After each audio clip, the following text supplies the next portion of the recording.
Votre premier film fut You're in the Navy Now, de Henry Hathaway. Oui, Lee Marvin aussi débuta dans ce film. La vedette en était Gary Cooper, que j'allais bientôt retrouver dans Vera Cruz. Vous avez un petit rôle dans Pat and Mike, de George Cukor. Oh, oui, un tout petit rôle. Mais Cukor est un réalisateur exceptionnel pour la direction d'acteurs et plus particulièrement d'actrices. Pour les hommes, il est un peu moins à l'aise, il a moins de connaissances, mais pour les femmes, il est extraordinaire. Vous avez ensuite fait 3 films avec André de Toth. House of Wax, The City is Dark et Riding Shotgun. House of Wax, c'était une drôle de plaisanterie, car André de Toth est borgne, et le film était en 3 dimensions. Et ils ont dit que seul un réalisateur borgne pouvait diriger un film en 3 dimensions. Quant à The City is Dark, ce n'était pas mauvais. Vous avez beaucoup travaillé avec Robert Aldrich. Quel genre de personnage est-il? Un très bon réalisateur. Aucun doute là-dessus. Il a un défaut. Il est inflexible. Il a horreur qu'on lui donne des idées. Il n'apprécie que les siennes. Il veut utiliser son propre cerveau pour tout. C'est là son grand défaut. S'il n'était pas si inflexible, il serait très grand. Il refuse de plier. Or, il est impossible pour un homme de tout savoir. Lequel des films que vous avez fait avec Aldrich préférez-vous? Je n'en sais rien, car je ne les ai pas tous vus. Mais Aldrich est un excellent ami. Nous nous connaissons depuis plus de 20 ans. Je l'aime bien. Vous avez été dirigé 2 fois par Delmer Daves. Nous pensons que votre personnage dans Drumbeat est particulièrement intéressant. Captain Jack s'était basé sur des faits réels, et Captain Jack a existé. Un très bon personnage. Et j'aime Delmer Daves, c'est un merveilleux scénariste et un excellent réalisateur. Il serait peut-être temps de le remettre à sa véritable place, car il a fait de merveilleux films. Il choisit d'abord un beau décor et il place ses acteurs à l'intérieur. C'est sa manière de travailler et cela le regarde. Mais le résultat est bon. La fin du film est très belle. Avec le prêtre, lorsque je lui dis « Si le paradis est si beau, prenez donc ma place ». Oui, c'était très bon, très bien écrit. Daves lui-même avait plus ou moins écrit la totalité du scénario. Combien de fois avez-vous joué les Indiens? 3 fois, dans Apache de Robert Aldrich, Captain Jack dans Drumbeat de Delmer Daves et Blue Buffalo dans Run of Arrow de Samuel Fuller. Nous l'aimons beaucoup, celui-là. Qu'en pensez-vous? Je ne sais pas ce qui est arrivé à Sam. Il aurait dû avoir plus de succès et il devrait tourner beaucoup plus. C'est un magnifique réalisateur. Il fait tout, il est extrêmement intelligent et c'est un très bon scénariste. Mais pourquoi donc n'en fait-il pas plus? Je crois sincèrement qu'il devrait tourner plus qu'il ne le fait.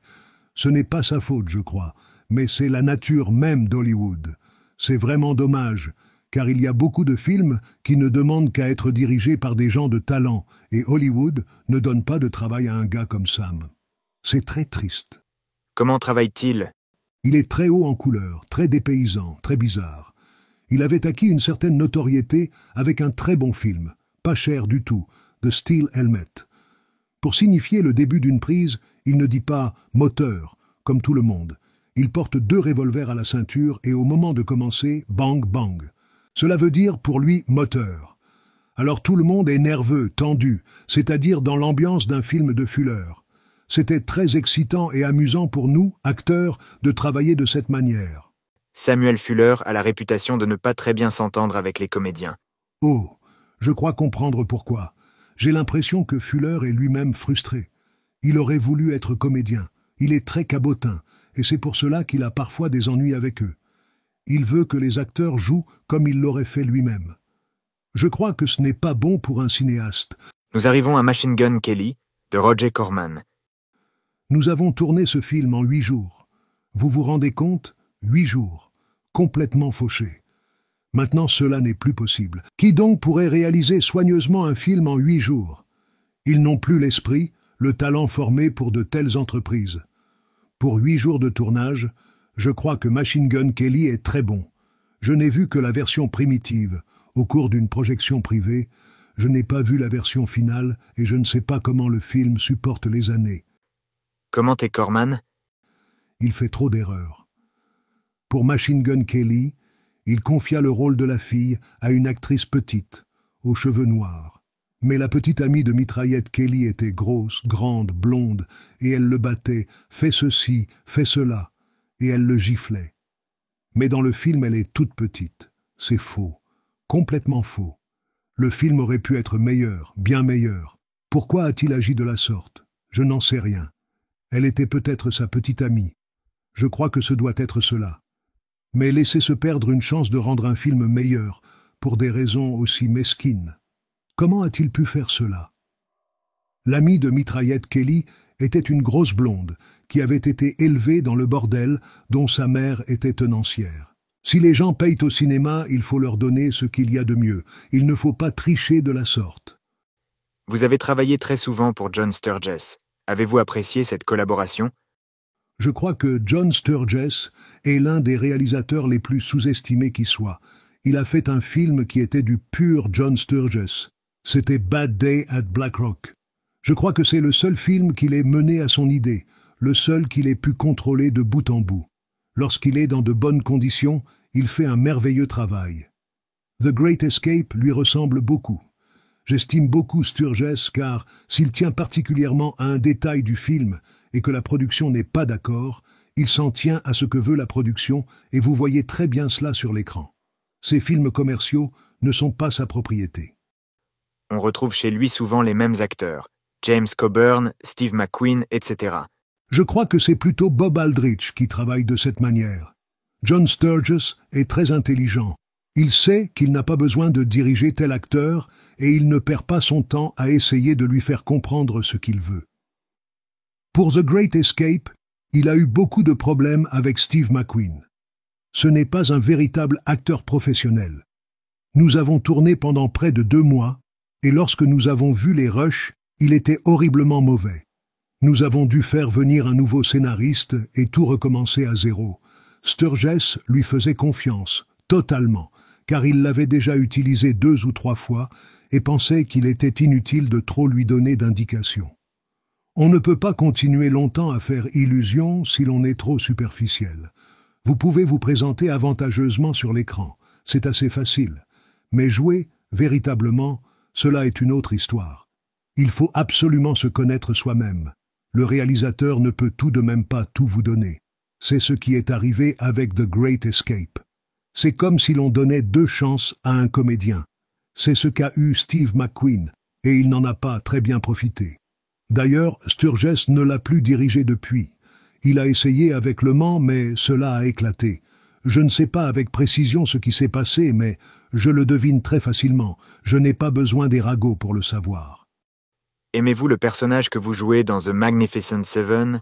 Oui, il y a pas mal de moi-même là-dedans. Chaque fois qu'un acteur joue, il y a un peu de lui-même, même s'il s'inspire d'un personnage qu'il a vu dans la rue ou sur un écran. C'est un personnage qui me ressemble assez, j'aime les enfants. Il y a ensuite Kid Galahad, de Phil Karlson. Je n'aime pas du tout ce film.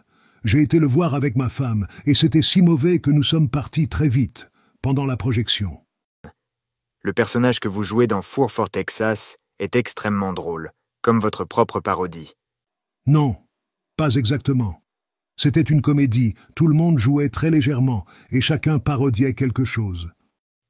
Comment se sent-on en tournant avec Frank Sinatra, Dean Martin et leur équipe? Très bien, ce sont des professionnels, surtout Sinatra. Il est très professionnel, il est consciencieux, il sait ce qu'il fait, et il est très agréable de travailler avec lui. Il a cependant besoin d'être fermement dirigé, et c'est très difficile, car, s'il en a envie, il peut tout quitter sans crier gare. Mais il est facile de travailler avec lui comme partenaire. Que pensez-vous de Sandpiper? Je ne l'aime pas beaucoup. Minnelli a fait du mélodrame, une histoire de magazine féminin. Minnelli est très hollywoodien, très peu moderne. Il est, lui aussi, inflexible. Et si vous avez des suggestions à apporter, il aura très peur d'en tenir compte. Et il n'en fera qu'à sa tête. Il est vraiment trop prudent. Un acteur de mon caractère n'a aucune chance avec lui. C'était perdu d'avance. Nous arrivons à The Dirty Dozen. The Dirty Dozen n'était qu'un film de divertissement. Cela aurait pu être bien meilleur, et nous le savions au moment même du tournage. La distribution était formée d'excellents acteurs, et le réalisateur était bon. Mais l'histoire n'était pas très bonne. Elle avait traîné un peu partout dans Hollywood pendant longtemps, et plusieurs réalisateurs avaient commencé à essayer d'en tirer quelque chose, puis avaient abandonné. J'admire Aldrich d'avoir été jusqu'au bout. C'est son plus gros succès public. Mais ce n'est pas son meilleur film. Vous avez ensuite tourné avec Sidney Pollack dans This Property is Condemned. Je crois que c'est un réalisateur d'avenir. On travaille facilement avec lui. Mais j'aurais bien aimé réaliser le film moi-même. J'aimais beaucoup le scénario. Il était bien meilleur que l'on ne le croit. Il est dommage que Pollack ait éliminé plusieurs détails intéressants et n'ait pas insisté sur les personnages qui, à l'origine, étaient bien plus développés. J'ai mes idées sur ce scénario et elles sont très différentes de celles de Pollack. Adieu l'ami fut votre premier film en Europe. Jean Herman m'a paru extrêmement naïf, illogique. Il ne voit jamais le film avec les yeux du public. Or, un réalisateur doit se mettre à la place du public. C'est pour lui qu'il réalise un film. Il ne faut jamais oublier le point de vue du public. Nous discutions toujours tel ou tel détail de scénario. Ce fut finalement très ennuyeux de tourner ce film. Je devais discuter chaque jour de travail, à chaque nouvelle scène. Je préfère oublier Jean Herman et ce film. Et Alain Delon? Je crois que c'est un très bon comédien, dans des limites précises toutefois. Il ne pourrait pas jouer un dur de western. Mais ce qu'il fait, il le fait, et je l'estime beaucoup en tant qu'homme. Vous avez également travaillé avec Henri Verneuil dans Guns of San Sebastian. Un des pires films que j'ai jamais fait, mais je me suis bien entendu avec Henri Verneuil. L'échec du film n'est pas de sa faute. Le scénario était très difficile. Il y avait 6 scénaristes, très différents les uns des autres, et, avec Anthony Quinn, ils sont responsables de l'échec du film. Aimez-vous Villa Rides de Buzz Kulik? Non, le film était plein d'erreurs de distribution et le réalisateur n'était pas celui qu'il fallait.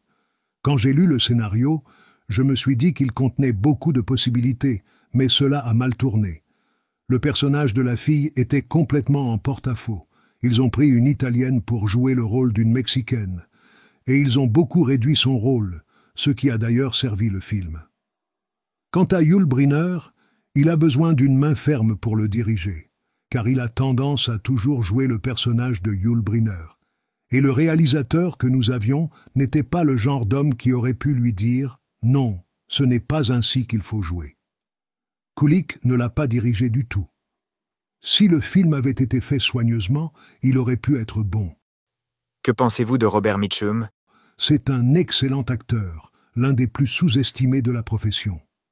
Ceux qui travaillent avec lui ont tendance à le laisser seul, et ils ont tort, car on peut lui faire faire n'importe quoi avec peu de patience.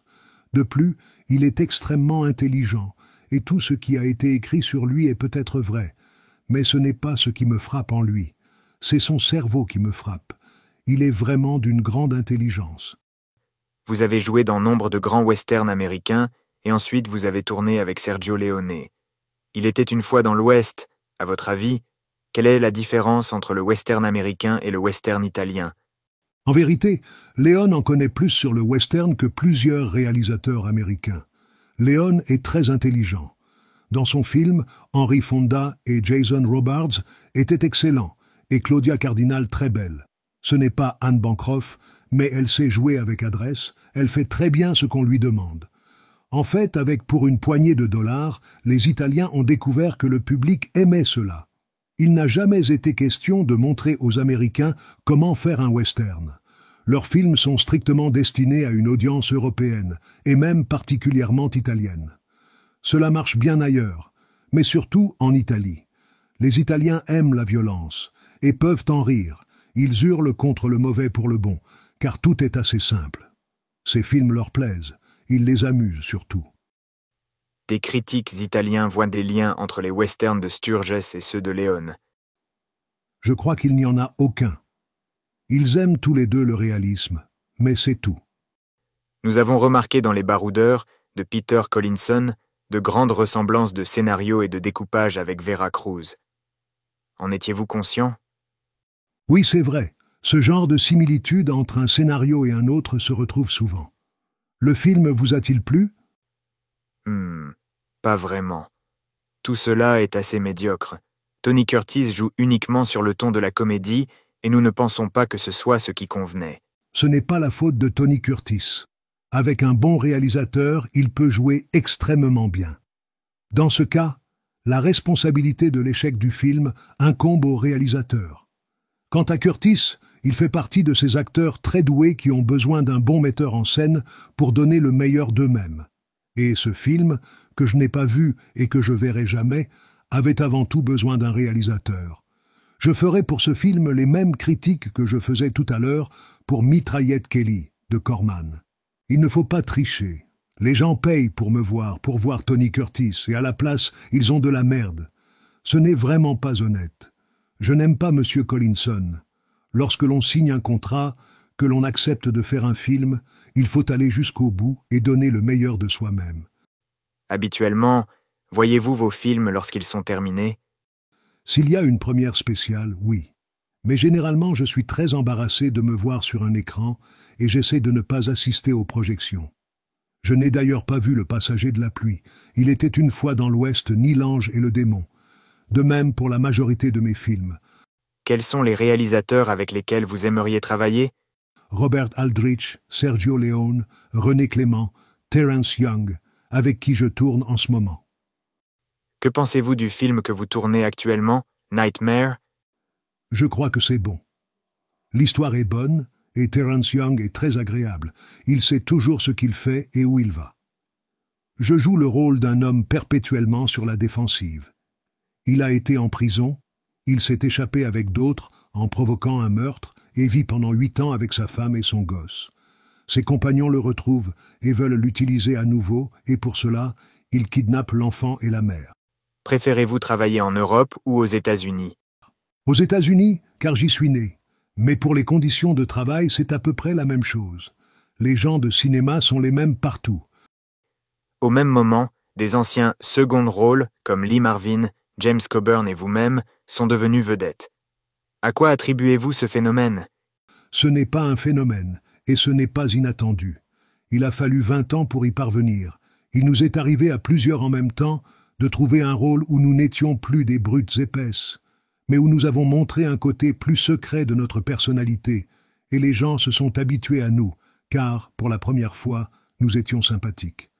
Les vedettes ne doivent pas obligatoirement avoir un nez régulier, les yeux clairs ou je ne sais quoi. On n'a pas tous besoin de ressembler à Omar Sharif, Tyrone Power ou Rock Hudson. Il y a toujours eu dans le cinéma américain des vedettes qui ne correspondaient pas du tout aux critères habituels de la beauté. Souvenez-vous de Wallace Beery, il était affreux, de James Cagney, court, trapu, et même Jean Gabin. Quel rôle pour vous convienne le mieux?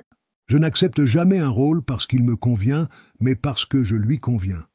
On peut pratiquement tout faire en gardant sa personnalité et son cerveau. Quels sont vos projets? Un film avec Nicolas Gessner appelé Man Behind the Door, avec ma femme Jill Ireland et un autre comédien encore non choisi. Rien que 3 personnages. Aimez-vous jouer la comédie ou auriez-vous préféré faire autre chose? J'aurais aimé être clochard, ne rien faire. J'aurais pu m'intéresser à une foule de choses, peindre ou je ne sais quoi.